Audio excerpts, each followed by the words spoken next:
Most people don't struggle with money because they don't work hard enough. They struggle because their money has no structure. You get paid. You feel fine for a few days. Then, without doing anything wrong, the stress slowly comes back. Not because you spent too much, but because every dollar in your life is trying to do too many jobs at once.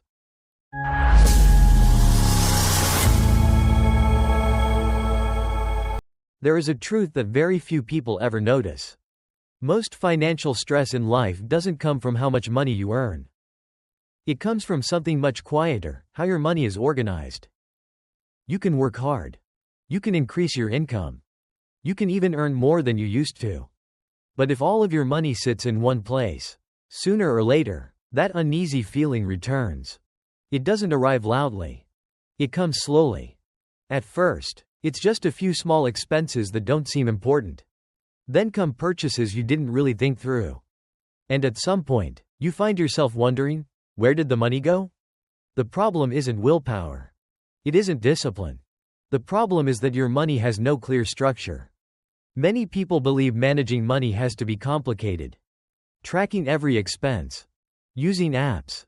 Watching every dollar closely. But the truth is, the more you have to think about money, the heavier your mind becomes. And when your mind is tired, financial decisions tend to become emotional, not smarter.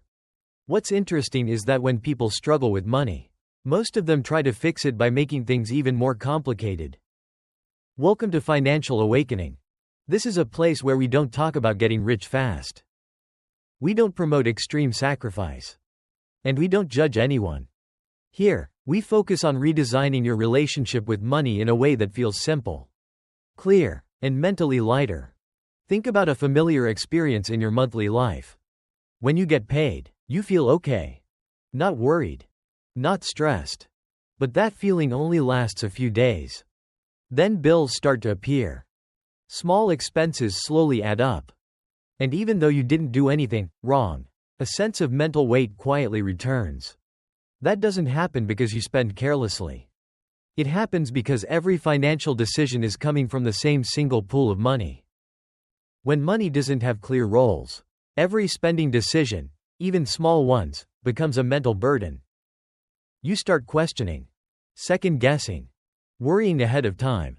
And over time, that constant mental effort creates ongoing exhaustion, something many people mistakenly label as not having enough money. In this video, we're not going to talk about cutting joy out of your life. We're not going to talk about sacrifice. We're going to talk about a simple money structure that reduces the number of decisions you have to make each month, and as a result, significantly lightens the mental load around money. If what you've heard so far feels familiar, consider subscribing to Financial Awakening. Your support helps us continue creating content that helps people feel calmer and more in control of their financial lives. Before we continue, here's a small question for you to reflect on. Out of all the financial stress you've experienced, how much of it truly came from not having enough money, and how much came from your money simply not being organized clearly? Feel free to share your thoughts in the comments. Let's continue. So what does a clear money structure actually look like? It starts with a simple shift in how you organize your money. Instead of letting everything sit in one place, you give each portion of your money a specific role. Not rules, not restrictions, just roles. Think of it as a simple three-part structure. One part covers your living costs. One part is reserved for savings. And one part is for spending. That's all. This isn't a system designed to make you feel controlled. It's designed to reduce the number of decisions your brain has to make. The first part is for living costs. These are the expenses you can't avoid. Housing, utilities, transportation, basic food, things that show up every month whether you think about them or not. When these costs are clearly separated, something interesting happens. You stop negotiating with yourself. You don't have to ask whether you should pay rent or delay a bill. Those decisions are already made. The second part is for savings. Not as a reward, not as something you do, if there's money left, but as a quiet priority. This money moves automatically. You don't have to think about it. You don't have to rely on motivation. Savings. In this structure, are not about growth or returns. They're about stability. They create space. They absorb surprises so your mind doesn't have to. The third part is for spending. This is the money you're free to use. Meals out, small comforts, things you enjoy. What matters here isn't how much you spend. It's that spending stays inside a clear boundary. When spending money has a limit, it stops competing with everything else. You don't feel guilty. You don't feel anxious. You simply see what's available and decide. And this is where the structure really starts to work. Instead of constantly asking, "Can I afford this?" you start asking, "Does this fit within the role of this money?" That one shift removes a huge amount of mental noise. Because now, your brain isn't trying to protect your rent, your future, and your enjoyment all at once. Each part of your money already has a job. This structure doesn't require strict discipline. It doesn't require tracking every transaction. It works because it reduces friction. Fewer decisions. Clear boundaries. Less mental load. When money is organized this way, stress doesn't disappear overnight. But it becomes quieter. More predictable. Easier to manage. And that calm is what allows better decisions to happen naturally.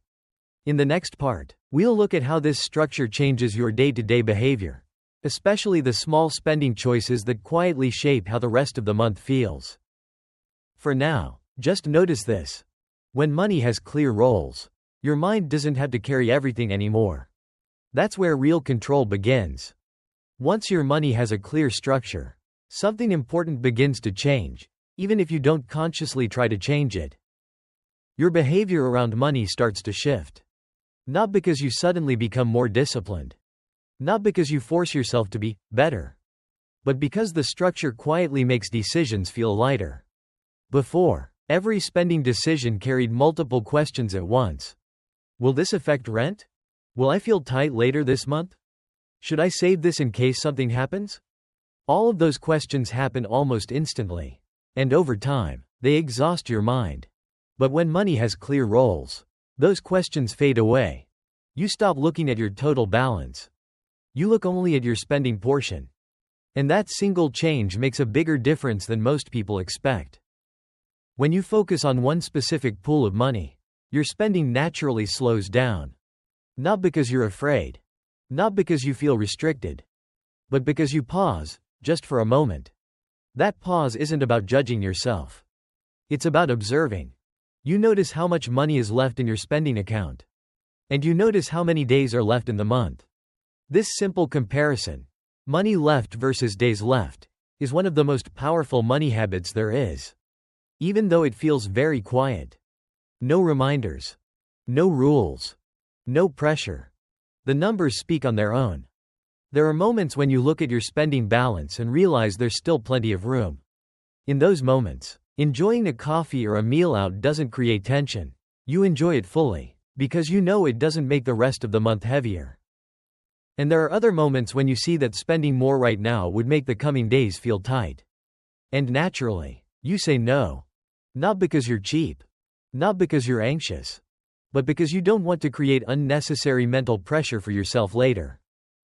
The ability to say no in these moments isn't sacrifice. It's clarity. When consequences are visible in advance, refusal becomes gentle. There's no guilt, no inner conflict, just a quiet decision to protect your future comfort. Over time, these small pauses before spending become automatic. You stop reacting immediately to emotions or temptation. You give yourself a few seconds to reconnect with the structure you've already put in place. And in those small moments, your relationship with money begins to change. Money no longer feels like something that constantly demands attention. It becomes a tool that supports clearer decisions. You're not fighting yourself anymore. You're cooperating with the system you designed.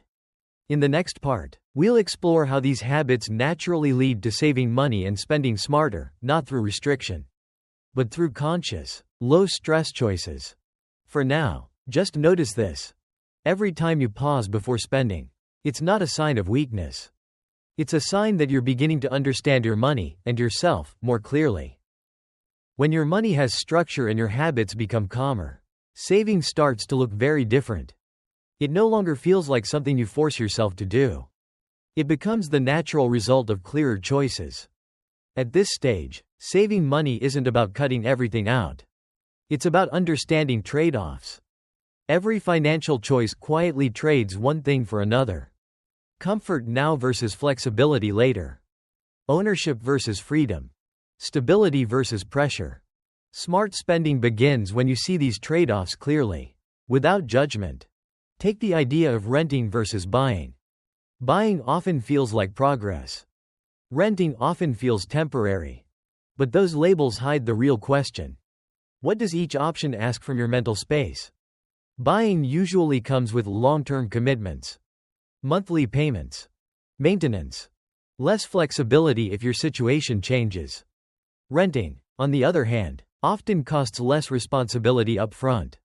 It offers mobility. It allows room to adapt. Neither choice is right or wrong. They simply serve different priorities. Smart spending is about choosing the option that reduces unnecessary pressure for your current stage of life. The same trade-off appears in smaller, everyday decisions. Owning more things can feel satisfying at first. But every item you own asks for attention, storage, care, replacement. Spending less, or delaying a purchase, often buys something invisible but valuable. Mental ease. This is why saving becomes easier once your behavior changes. You're no longer asking, how can I spend less? You're asking, what am I gaining by not spending this right now? And often, what you gain is flexibility. Flexibility to handle surprises. Flexibility to say yes later without stress. Flexibility to change direction if needed. Smart spending also means recognizing pressure when it appears. Pressure often comes disguised as urgency. Limited time offers. Social expectations. The feeling that you might miss out. When your spending account has clear boundaries, those pressures lose power. You can see immediately whether a choice fits or not. If it fits, you enjoy it. If it doesn't, you let it pass. No guilt. No internal argument. Over time, saving becomes the quiet byproduct of clarity. You're not constantly trying to save. You're simply not leaking energy into decisions that don't serve you. This approach doesn't make life smaller. It often makes it lighter. Because when spending aligns with your mental capacity, you stop carrying financial weight into every other part of your life. In the next and final part, we'll step back and look at the bigger picture, how this calmer relationship with money shapes your financial mindset, creativity, and sense of freedom. For now, just remember this. Smart spending isn't about spending less. It's about spending in ways that protect your flexibility and your peace of mind. When your money is organized, your habits feel calmer, and your spending becomes more intentional. A deeper shift begins to happen. Your financial mindset quietly changes. Not in a louder way. Not in a more ambitious way. But in a calmer one. Many people believe financial mindset is about thinking bigger, earning more, or chasing higher numbers. In reality, financial mindset is about how much mental space money occupies in your mind. When money is disorganized, that space feels crowded. When money is clear, that space opens up. One of the biggest things that occupies mental space is debt. Not only because of the amount, but because of the constant presence it creates. Debt pulls the future into the present. It forces your attention forward. It makes every decision feel heavier than it needs to be. When there's always something hanging over your head, creativity shrinks. You become more cautious, more hesitant to change direction, less willing to take thoughtful risks, even when opportunities appear. Not because you lack ability, but because your mind is already full. As your money structure reduces pressure, or at least makes obligations predictable, the first thing you regain isn't money.